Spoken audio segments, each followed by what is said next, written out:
What is up, everybody? It is Og here, back with another video, and in today's video, I'm going to be showing you how I went from 0 experience to 78,000 experience in just over 13 minutes. And so we're going to be doing a special leveling trick that is available from level 51 until 60, and so definitely stay tuned for that. If you're interested in more leveling techniques and you want to see power leveling, things like that, definitely check out the Twitch down below and hit that subscribe button. Let's jump into it. Okay, so the very first thing that we need to do is we need to get over to Azara. And so as the Horde, it's quick and easy to get over to Azara. If you're in an alliance, you actually don't need to go over to Azara because it's going to provide you no benefit. For the Horde, the easiest way is to go from Orgrimmar and kind of hug the right side. Orgrimmar. Did I say Orgrimmar? Orgrimmar. Hug the right side and run around. Now, there is one little spot where you could potentially fall into the water. If you fall in the water, it's going to take a little bit longer. So kind of watch how I run up the tree over here on the side to make sure that I get around and don't get stuck. You can't, unfortunately, get over to the left right there that I know of. And so in the event that you do fall down right here, you could potentially just get stuck in the water. So make sure you get up around the side, but then you can easily get into Azara. Now you're going towards the northwest base. There's going to be one quest called Stealing Knowledge. So Stealing Knowledge is a quest in which you need to gather 4 tablets. And so those 4 tablets are going to be over in the location to the right with the rest of the mobs. Once you grab those 4 tablets, what it does is it allows you to turn in those quests and then get a quest to turn in those 4 tablets in different locations. Each of those locations providing some experience and another follow-up quest to go back to Azara. Each of those quests gives a cumulative amount of roughly 6,000 experience. And so just from those 4 quests alone, you're going to get an additional about 32,000 experience from doing this. And so that's the big benefit of being on the Horde. So here we get the quest Stealing Knowledge, and it says we need to get the 4 tablets, and so we're going to run over to the mobs on the right. Make sure that you pick up your flight path at the same time. It's very important to pick up your flight path. If you don't pick up your flight path, you're not going to be able to get back quickly in time, and it's not going to be worth the overall farm. So get that flight path, and then go immediately over to the right here. You shouldn't need to kill any mobs, but in the event that you need to kill a couple mobs, they're pretty low level, I think like level 50. And so they shouldn't cause too much of an issue considering you're not doing this until you're at least level 51. But you're looking for these tablets. And so I just recommend searching around trying to find these tablets. Here you can see the first one here. It's that little tablet going with a green. Now, once you loot one tablet of one specific type, there's 4 different types, you could still loot those tablets, and so you could still find them. So you're gonna have to make sure that when you find the other tablets, you're finding the correct ones and you aren't just finding a random tablet, because it might not be the tablet that you need. But the idea here is just to run around real quickly, grab all those tablets so you can get the quest, and then we can go from there. So here we see the first one, then we're gonna speed up for the second one, the third one, and the fourth one. This is also a great spot just to farm some gold. So if you do wanna kill the mobs around tablets or something like that, they do have a chance to drop golden pearls, which recently golden pearls have actually skyrocketed up to about 100 gold a pop, which is insane. Because back in the day, I got 2 golden pearls to drop in a matter of 5 kills, and I sold them for like 24 gold back in the day. So now they're worth about 200 gold, but hey, live and you learn, right? And so you can run around, you can kill them as well, but we're just focusing on the tablets here. So the other part of this that we're going to be doing is once we get the tablets, we also can have some other optional quests in the major cities. And so there's various quests from certain areas, one of them being Ungoro, where you have to go kill some raptors to get claws and things like that. And so I'll show you that a little bit later. And so if you really want to go all out and crazy with this, stack up as many quests as you can turn in, possibly in cities. But my main focus for the journey is just the quick ones that we can easily hit and bang out, which are going to be these 4 tablets, and then going for the Horde cloth turn-ins. And so we grab these 4 tablets, we got them, we're ready to go turn them in. Like I said before, there's going to be 4 that you turn in, there's going to be 4 new quests, but there's only 3 major cities. And so one of the places that we're going to have to turn in these tablets is actually going to be in Azara itself, and it's going to be up in the tower over to the right. And so mages are probably familiar with this for the mage class quest, but up on that tower, there's a couple mobs. It's not actually that difficult to get there. There's some mobs in the ground that can basically port you up to the top. And so you can get there really quick, but you go and turn it in at the top of the tower, and then it's going to end up giving you about 2,500 experience and another 3,000 when you go back. So here, if you go run over to this repeatable quest, it almost looks like Guy, turn it in there, run up to the top of the tower. There's going to be an archmage at the top. Turn it in, and you go from there. This is also where mages can do their Sunken Temple quest, as I said before, and also get their polymorph pig. And so that's what this tower is known for. So as you saw there, 2550 just from that one part of the quest. So each of the 4 tablets are going to give the same amount. And then once we turn them back in at the end, they're going to give another 3,500-ish or so. Once we have all the tablets and once we turn in that one, we're going to start going over to the major cities. And so we're going to be flying over towards Orgrimmar, 3,800 experience. So you can see just from those that is about 6,350 experience from each of these 4 tablets. So it does give a major benefit to the Horde in a total of about 25,300 experience or so. So it's definitely a big benefit to the Horde, but Alliance can still get a ton of XP from the next part of the journey. Okay, so now we're ready for the second part of the journey. We have our tablets ready to turn them in. I recommend getting all the cloth beforehand. And so yeah, as you can see here, I have mail full of cloth. And so what I'm going to do is I'm going to take out 6 pieces of cloth because there's going to be 2 turn-ins in Orgrimmar. And I'm going to take 6 out of each, and then I'm going to grab the marrow grain and the Ungoro soil. So I bought these off the auction house to get them really quick. But if you don't want to do that, you can just save up the cloth while you level. It's pretty easy to get all the cloth. You need 12 stacks of each. So 240 cloth total of each type. That's outside of linen cloth. So that's wool cloth, silk cloth, mage weave, and rune cloth. Once you have those, what you're going to do is you're going to run over to this little hut on the right here as a horde, and I'll show the alliance spots after. And you're going to turn them into the horde cloth quartermaster. You can turn in 1 turn in of wool, silk, mage weave, and then that unlocks the rune cloth turn in. Each of them, as you can see here, giving a good amount of experience. What ends up happening is that once you turn in the rune cloth, you can also turn in additional rune cloth. Make sure that you turn off any kind of like automatic quest turn in type add-ons that you have, because if you accidentally have that on, you could potentially turn in extra rune cloth.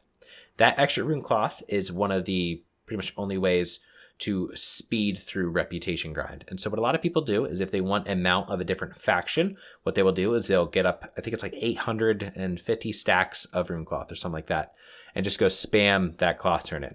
What it does is it gives you extra rep with the city, and then ultimately you can get up to Exalted with the city so you can buy the other mounts. Make sure, though, when you're doing this, that you don't waste your rune cloth, because most likely you probably brought 12 stacks of rune cloth, so you don't, take up your entire inventory and things like that. And so if you're accidentally turning in extra, it's not giving you any XP, and it's just giving you rep. Run up to the top of this building, and that is where we can turn in the tablet. And so that's the tablet for Orgrimmar. You also saw another quest there called Bone Bladed Weapons. And that is the quest where we have to go over to Ungoro, kill the raptors, and get their claws. And so if you really want to get crazy with this, what you do is that you get all those quests beforehand. Then you go over to Ungoro, and you kill those as well. And that also helps you with some of the other quests in Thunderbluff as well. So that's the very first one. We're going to run over to the mage trainer now, and right behind the mage trainer, I tried to jump up behind the back to get to him, but I couldn't. So right behind the mage trainer is going to be the second cloth quartermaster here. And so you turn in, again, wool, silk, and mage weave. And we can see here that my XP is kind of skyrocketing. And so we're going to be at about 400,000 experience per hour after we turn these in. And that's pretty much what you run at the entire time. Now, the one thing you do need for this is that you need some help from a mage friend to be able to port you to the other cities. And so you're going to have to get a mage to help you, or maybe just buy a mage's help for 10 minutes. Maybe pay him like 10 gold, and he'll probably follow you around for like 10 minutes and help you out. But now we need to go over to Undercity or Thunderbluff. It doesn't really matter which one you go to. If you want to really optimize it, you can go to the last city as the last place you want to be, which would probably be Orgrimmar, so you could fly back to Ajara. But it's not that big of a deal. Go over here and you go turn in the cloth. Now, I forgot to get the cloth out of the mailbox because I only got 6 stacks in the first part, and I used all 6 stacks. So you can actually do this in a lot faster than 10 minutes, but it ended up taking me 10 minutes to do this because I had to go and get those extra rune cloths, or extra cloths. So I probably wasted about 1.5 to 2 minutes doing that. So it's about 8 minutes for what ends up being about 66,000 experience. And then from the extra 3 minutes that it takes to go back over to Ajara, then you get an additional 12,000 experience. So here we turn it in, and then to turn in the tablet itself, we're going to run back over to the southwestern quadrant to the apothecary area, and about here in the corner is the tablet to turn in for our third tablet turn in. So from here, we're going to go over to Thunderbluff. Now, Thunderbluff is slightly different. Thunderbluff has some quests for Ungoro soil and then marrow grain. And so a lot of people know about the marrow grain. Basically, it's a repeatable turn-in where you can get a ton of experience for it. I think it's 660 experience per marrow grain turn-in, and it's repeatable from level like 50. So in theory, if you wanted to buy out something like 3,000 marrow grain, what would that be? 3,000? I think it's 30,000. 30,000 marrow grain. You could, in theory, just spam that turn-in and go from 50 to 60 very fast. It might even be like 48. You can go all the way up doing that. Don't recommend that, though, because 30,000 marrow grain is probably going to cost you about 20,000 gold. but that is an option if you want to go for it. Maybe not 20,000 gold, probably at least like 10,000 gold. But here we can get to the last cloth turn in, and so this will be the last cloth turn in. Again, it doesn't really matter which you turn in, just once you turn in those 3, you can unlock the rune cloth. And then we're going to go over and turn in the last tablet. The last tablet is right next to the Marrow Grain and Ungoro Soil quest, which is really nice. And so we can see here that we're going to run over there. But overall, we're averaging about 400,000 experience per hour doing these turn-ins. These are amazing turn-ins that you could do anywhere from 51, I believe, unlocks the rune cloth, all the way up to 60. Well, 59, you're not going to get experience at 60.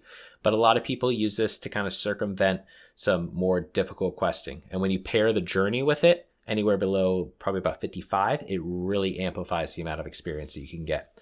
Be careful with the journey though, because when it does go gray for the Ajara quest, you're not going to get the same amount of experience. But as long as it's anywhere between green and red to you, you're going to get the exact same amount of experience from the actual journey quest. So we just turned in the tablet there. We're going to run over here. You get the Ungoro quest from this Arc Druid back in the back.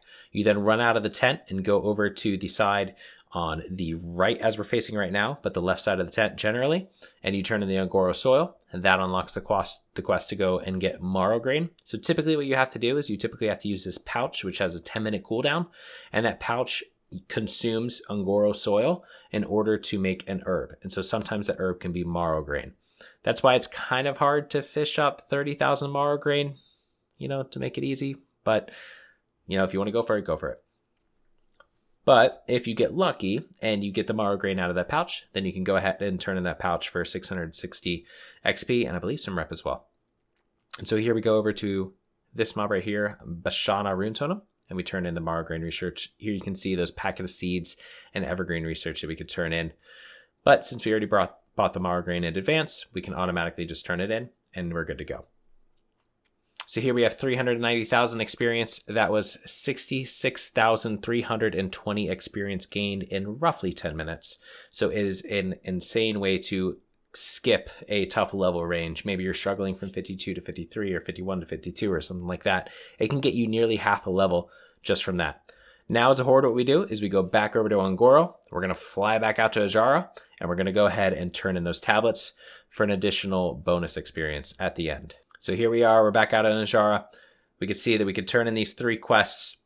And what we do is that we just turn them in, get a ton of experience, and we can see we just fly back up in the XP per hour. If we check, it is 77,720 experience over the course of 13 minutes and 32 seconds. So crazy amount of experience, really easy to do. You could do this any level from 51 onwards until the quest goes gray. So definitely knock this out in your lower 50s when you're struggling to level up. Now in the event that you are an alliance, you obviously can't do the Stealing Knowledge quest, but you can do the cloth turn-ins, and so I want to show you where those are right now. So the first one is going to be right in Ironforge right here. You can see that my automatic quest turn-in is automatically trying to turn in rune cloth, so make sure you turn that off. But that is right here in Ironforge. The second one is going to be in Tinkertown. So over here right by the tram, we have the Alliance Cloth Quartermaster. And so this is going to be the second location, and then we have to go over to Stormwind and Darnassus. In Stormwind, what you have to do is you have to come up to the top of the hut house with the tailoring trainer. So it's going to be right here in the mage quarter, and on top of the ramp up, it is going to be right here, Cloth Quartermaster. Then last but not least, we have the tailoring trainer over in Darnassus, where the Alliance Cloth Quartermaster is. And that's going to be right here on the map. All right, everyone, that wraps up today's video. I hope you all enjoyed it. And if you did, please subscribe and leave a like and a comment below to let me know so. And if you guys have any other ideas for any other videos, please let me know in the comments below. Also, check out the description for the Twitch where I do all this live, and also for my Twitter and Discord where you guys can be notified of any future updates and when I'm going to go live on stream. So I'll see you guys in the next video.